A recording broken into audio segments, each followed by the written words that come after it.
શતક ભાગ 5 સ્ત્રીના હાવભાવ અને વેશભૂષામાં મોહ પામતા જીવોને ઉપદેશ. હાવભાવ હસ્તાદિકનો તે કામાપિશાચત્રણો આવેશ. આભરણો છે ભારભૂત તે ઇન્દ્રજાળ સમો છે વેશ. ચાળ વગેરે જોતા જીવો કેક દુઃખને હરીને જાય. સર્વ દુઃખનું સાધન એવી સ્ત્રીને ચેતન શાને છાય. હે આત્મન, સ્ત્રીના હાથના ચાળા લટકા મટકા અંગમ રોડ હાવભાવ જોઈને એમાં મોહાતો નહીં. તાત્વિક દ્રષ્ટિએ વિચાર કરજે તો તને લાગશે કે આ તો કામ પિશાચના ચોળા છે. ભૂતાવેશ છાય તે જેમ તેમ ધ્રુણે ડોલે બોલે એવું આ છે. આ ઘરેણા ભારભૂત છે. હાથમાં કંકણ અને પગમાં ઝાંઝર અને બેડી રૂપ છે. ગળામાં હારે હાર નથી પણ માળનો કામદેવનો ફાંસો છે. નાકમાં નથનીએ નાદ છે તેને પશુ સમજી નાખ્યો છે. આ વેશ જોઈ વિચારજો કે એ જાળ છે, ઇન્દ્ર જાળ માયાજાળ, એમાં મૂંઝાતો નહીં. ભલે એ ગતિ ચાલ હંસના જેવી હોય કે ગજ હાથીના જેવી, ભલે એ ચાલમાં રૂમઝૂમ રૂમઝૂમ ઠમક ઠમક મીઠો અવાજ હોય, પણ તારે માટે ભયરૂપ છે. એમાં આસક્ત થયેલ કંઈક પ્રાણીઓ દુઃખના દરિયામાં ડૂબી મર્યા. માટે સર્વ સંકટના કારણભૂત સ્ત્રીથી હે ચેતન ચેતીને ચાલજે. અસૂચિ દુર્ગંધી મળમૂત્રથી ભરેલ નારીના દેહમાં રાગ ન કરવા ઉપદેશ.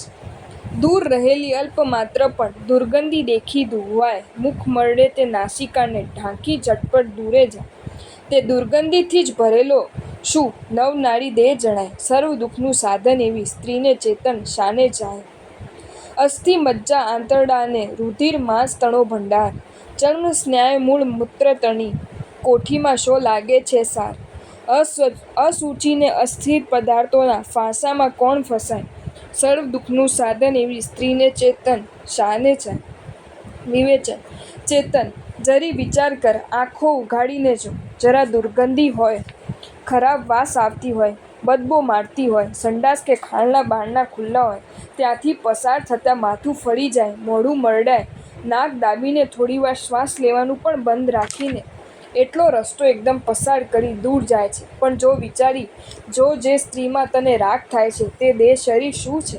દુર્ગંધનું સંગ્રહ સ્થાન.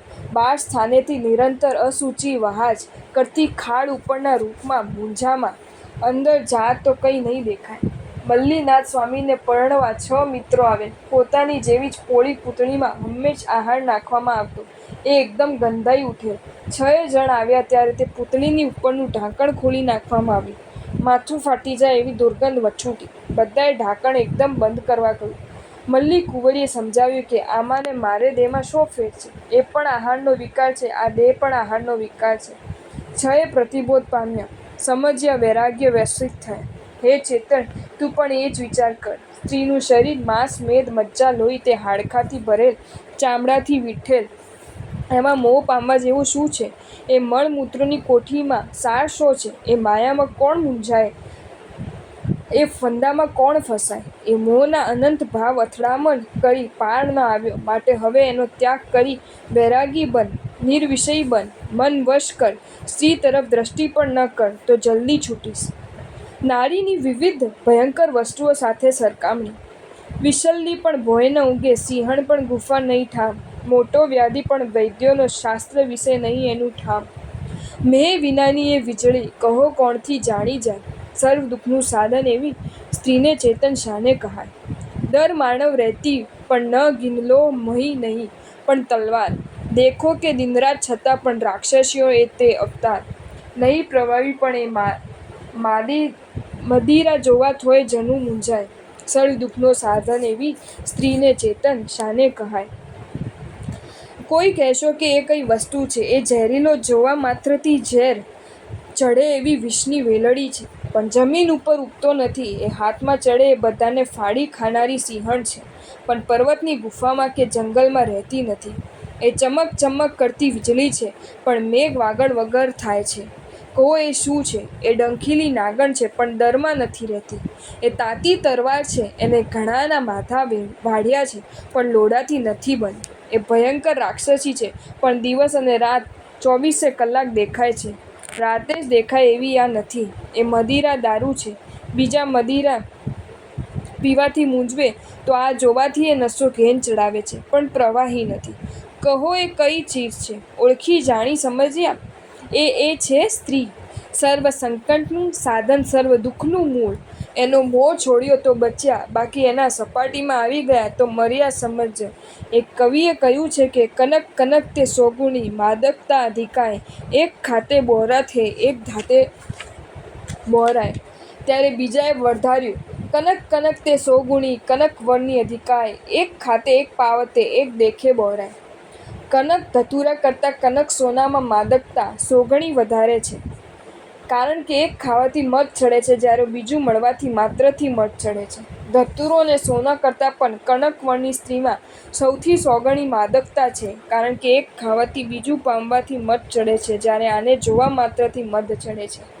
એવે સ્ત્રીથી હે ચેતન ચેતીને ચાલજે, એમાં મોહ નહીં પામતો. અતિ ચંચલ ચિત્તવાળી સ્ત્રી છે, માટે તેમાં રાગ ન કરવા ઉપદેશ. ક્ષણમાં રાગી ક્ષણમાં દ્વેષી, ક્ષણ જેનું મન પલટાય, સ્વીય પતિને છંડી સત્વર અન્ય કને ખંતે જે જાય. કામણ ટુંબન ને દુષ્કર્મો કાર્યો જેના નિત્ય ગણાય, સર્વ દુઃખનું સાધન એવી સ્ત્રીને ચેતન શાને છે. સ્ત્રીનું મન વીંજળી કરતાંય ચંચલ, વાયુ કરતાંય ચપળ, એના રોગ ક્ષણિક ફલ પહેલાં પ્રેમ બતાવતી હોય એ પળ પછી દ્વેષ કરે ક્રોધ બતાવે. એક ક્ષણે હસતી હોય એ બીજે ક્ષણે રોતી દેખાય. એને બધાય ચેન ચાળા કરતાં આવડે, કૃત્રિમ ઢોંગ કરતાંય આવડે. જૂઠું જૂઠું રોવે ને રોવડાવે, હસે ને હસાવે, એના દમનો છેડો જ ન જણાય. કામદેવ જેવા પોતાના પતિને છોડી કુબડાની સોડમાં ભરાય. શું પિંગલા રાજા ભર્તૃહરિને ત્યજી એક તુચ્છ મહાવતના મોહમાં નહોતી પડી? એટલું જ નહીં, પણ પોતાનો પતિ પંપાળે એ ન ગમે. તે પ્રીતમ માનેલો પ્રેમી ખાસડા મારે એ ખંતે ખાય. પોતાનો સ્વામી કુળનો દડો મારે તો મૂર્છિત થઈ જાય ને પારકાને હાથીની સાંકળના માર ખાય. એવો એ દુષ્ટ જાત પોતાના પતિને મારવા શોકને સતાવા. તેને સંતાન ન થાય માટે કામણ ટુંબન કરે, દોરા ધાગા કરે, અડદના લાડુ મંત્રીને મુકાવે ખવડાવે, અડદના પૂતલા દાટી રાખે, કેક કરે ને કરવાનું કરે. એ દુષ્કૃત્યથી ન જ ડરે. હે ચેતન, એવી સ્ત્રીમાં મોહે છે બધી વિપત્તિનું એ કારણ છે. એની ચાહના છોડી દે, તારું ન ગુમાર, ચેતી જા, સમજી જા. એ અબળા નથી પ્રબલા છે, એમાં ન ફસાવા ઉપદેશ. બીકણ થઈને મોટા મોટા સાહસ કર્યા કરવા જાય, પતિ પુત્ર કે ભાઈ બહેન પણ ક્ષણમાં જેતાથી હણાય. દિવસે કાગ થકી બીવે ને નિશીએ નદીએ તરવા જાય, સર્વ દુઃખનું સાધન એવી સ્ત્રીને ચેતન શાને જાય. સ્ત્રી બહારથી બીકણ દેખાય, સુકોમળ લાગે, અતિશય મૃદો પોચી જણાય, પણ બધું બહારથી. એ વિફરે ત્યારે ભલભલાને ડરાવે, એ એવા સાહસ ખેડે કે જાણીને આશ્ચર્ય થાય. એ અતિશય ભયંકર સ્થાને ભટકે, એને કોઈનો ભય ન લાગે.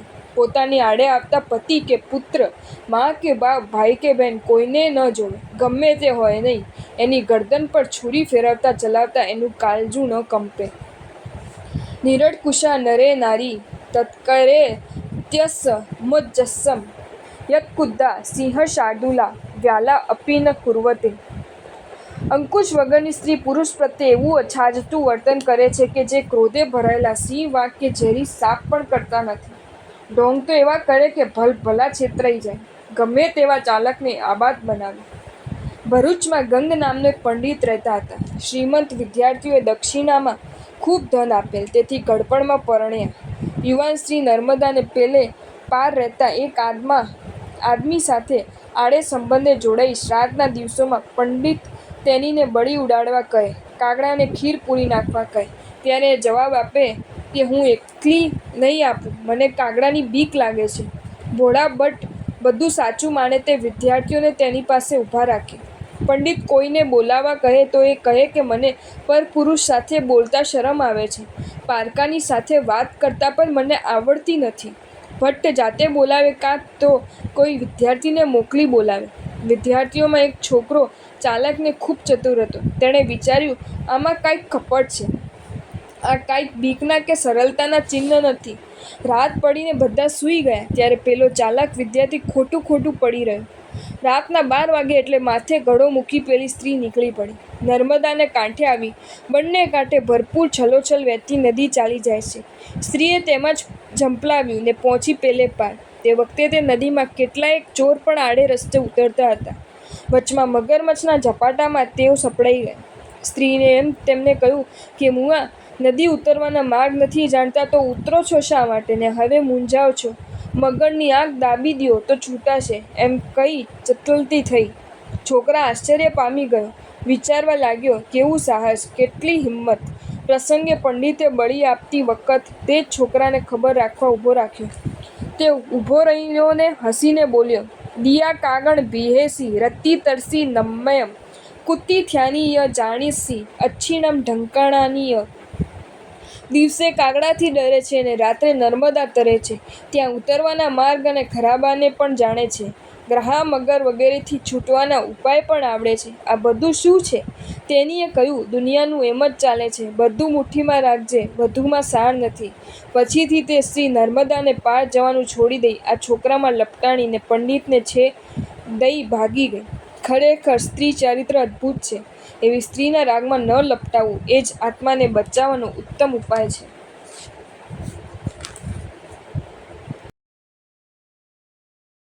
જો તમને આ વિડીયો ગમ્યો હોય તો આ વિડીયોને લાઈક કરો અને મારી ચેનલ જૈન ફેક્ટ્સ એન્ડ સ્ટોરીઝને સબસ્ક્રાઈબ કરો. ધન્યવાદ.